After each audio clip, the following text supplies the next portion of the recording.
এখন আমরা জানব বেদাতের সূচনা কিভাবে হয়। শাইখুল ইসলাম ইমাম ইবনে তাইমিয়া রাহমাতুল্লাহ আলাইহি এই বিষয়ে বলেন, ইলম ও ইবাদত বিষয়ক সর্বপ্রকার বেদাত খুলাফায়ে রাশিদিনের খেলাফতকালের শেষের দিকেই প্রকাশ পেয়েছে।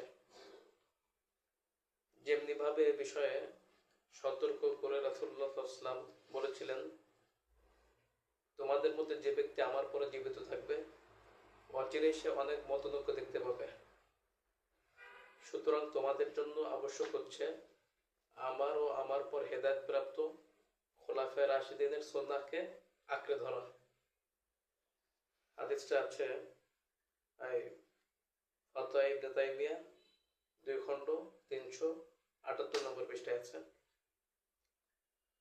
তো বিভিন্ন সময় বিভিন্ন ধরনের বেদাত চালু হয়েছে। এখানে 5টি সময়ের কথা বলছি। 1 নাম্বার, সর্বপ্রথম যে বেদাতটি চালু হয়েছে তা হলো কদর সম্পর্কে, ভাগ্য সম্পর্কে। অর্থাৎ একদল লোক এরূপ বিশ্বাস করতে আরম্ভ করেছিল যে তকদির বলতে কিছু নাই, ভাগ্য বলতে কিছু নাই, অথচ তাকদীর ঈমানের অন্যতম গুরুত্বপূর্ণ একটি বিষয়। আল কদরি খাইরিহি ওয়া শাররিহি, ঈমানের 6টি রুকনের একটি গুরুত্বপূর্ণ রকম হলো তাকদীর। আর 2 নাম্বার, এরপরে বেদাত চালু হয়েছে ইরজার বেদাত। ইরজা মানে এই বিশ্বাসের স্থাপন করা যে আমল ঈমানের অন্তর্ভুক্ত নয়। আমল ঈমানের অন্তর্ভুক্ত নয়। কোনো ব্যক্তি শুধু ঈমানের মাধ্যমেই মুক্তি পেতে পারে, আমলের প্রয়োজন নেই। তো এটা একটা বেদাত।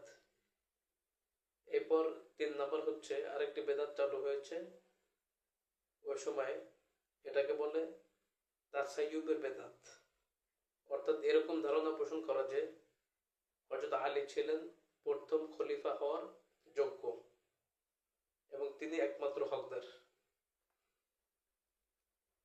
4 নাম্বার, তারপর চালু হয়েছে খারিজিদের বেদাত, যারা ধারণা করত যে কবিরা গুনাহকারী কাফের এবং চিরস্থায়ী জাহান্নামে।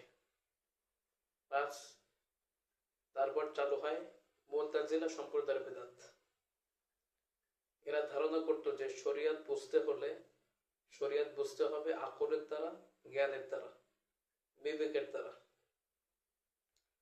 কিন্তু আমাদের এক্ষেত্রে বক্তব্য হলো শরিয়ত বুঝতে হবে নকলের দ্বারা, কোরআন এবং সুন্নাহর দ্বারা।